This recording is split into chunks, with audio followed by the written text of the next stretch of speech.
বলে শেষ করব। এই 5টি পয়েন্ট যদি আপনি মাথায় রেখে চলেন, ওলামা একরামের যদি সহযোগিতা নেন, আমি বিশ্বাস করি যে একটা নির্দিষ্ট সময়ের পর 6 মাস 1 বছর পর আপনারা সবাই ইনশাআল্লাহ ইসলামের দায়ী হতে পারবেন। আল্লাহ আমাদের সবাইকে তৌফিক দান করুন। 5 নম্বর সর্বশেষ যে পয়েন্টটি বলতে চাই তা হলো, ইসলামের পথে মানুষকে আহ্বান করার জন্য আল্লাহ সুবহানাহু ওয়া তাআলার কাছে চোখের পানি ফেলে দোয়া করতে হবে। আমি শুরু থেকে বলছি, যে দেশ আমাদেরকে এত সুযোগ দিয়েছে, যে দেশ আমাদেরকে নিরাপদে বসবাস করার সুযোগ দিয়েছে, আমাদের প্রিয় স্বদেশে পর্যন্ত আমরা অনেকে এতটা নিরাপদ না। ঠিকই ঠিক না বলেন?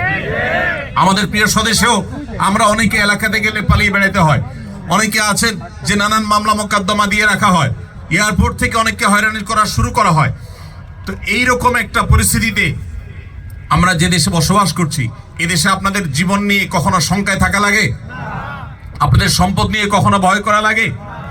তো যে দেশের মানুষ আমাদেরকে এতটা নিরাপত্তা দিয়েছে, এতটা সুযোগ দিয়েছে, আমি এখান থেকে হালাল উপার্জন করার সুযোগ পাচ্ছি, আমরা তাদের প্রতি যে কৃতজ্ঞতা বোধ, সেই কৃতজ্ঞতা বোধ থেকে আজ থেকে আপনার যত দোয়া হবে, আপনি প্রত্যেক দোয়াতে একবারের জন্য হলেও বলবেন, আল্লাহ এদেশের যে মানুষগুলো এত সুন্দর, এত সভ্য, এত ভদ্র, এত সত্য কথা বলে, এত সৎ এবং ন্যায়পরায়ণ, শুধু তাদের ঈমানটুকু নেই, হে আল্লাহ আপনি আমাকে ক্যাপাবল করে দেন, আমাকে সেই যোগ্যতা দেন, আমি যেন তাদের সবাইকে ঈমানের পথে আহ্বান করতে পারি। দোয়া করা যাবে না ইনশাআল্লাহ? আল্লাহ আপনি তাদের সবাইকে হেদায়েত দান করুন। তাদের জন্য দোয়া করা যাবে না ইনশাআল্লাহ? আমরা যদি আজকে এখানে যত হাজার মানুষ আছি, আজ থেকে যদি আমরা নিয়মিত প্রত্যেক দোয়াতে আমরা যদি চোখের পানি ফেলে আল্লাহর কাছে ফরিয়াদ করি যে আল্লাহ তুমি এই মাটিকে ইসলামের জন্য কবুল করো, আল্লাহ এদেশের মানুষগুলোকে ইসলামের জন্য কবুল করো, আল্লাহ এরা যদি ইসলামের পথে চলে আসে তাহলে ইসলামের আসল সৌন্দর্য মানুষ দেখতে পাবে। কারণ এদের আচার আচরণ, এদের ন্যায় নীতি, এদের অনেক কর্মকাণ্ড অলরেডি কোরআন হাদিস যা বলেছে তার বাস্তব রূপ হিসাবে আমরা দেখতে পাচ্ছি। শুধু ঈমানটা যদি প্লাস করা যায় তাহলে তারাই হবে আমাদের সামনে সবচেয়ে উত্তম মডেল, সবচেয়ে উত্তম আদর্শ।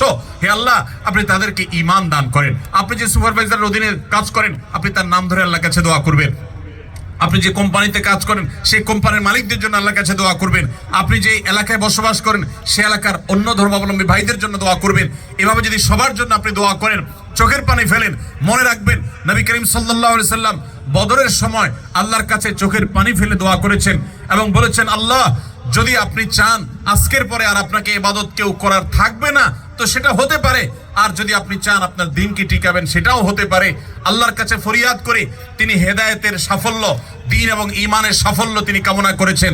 আমি আপনাদেরকে উদাত্ত আহ্বান রাখতে চাই, আপনারা সবাই যার যার জায়গা থেকে আপনাদের দোয়াগুলোতে আমাদের এই কোরিয়ান ভাই বোনদের জন্য, এদেশে বসবাস করি অন্য ধর্মাবলম্বী ভাই বোনদের জন্য দোয়া করবেন। আল্লাহ যেন তাদের সবাইকে হেদায়েত গ্রহণ করার তৌফিক নসিব করেন।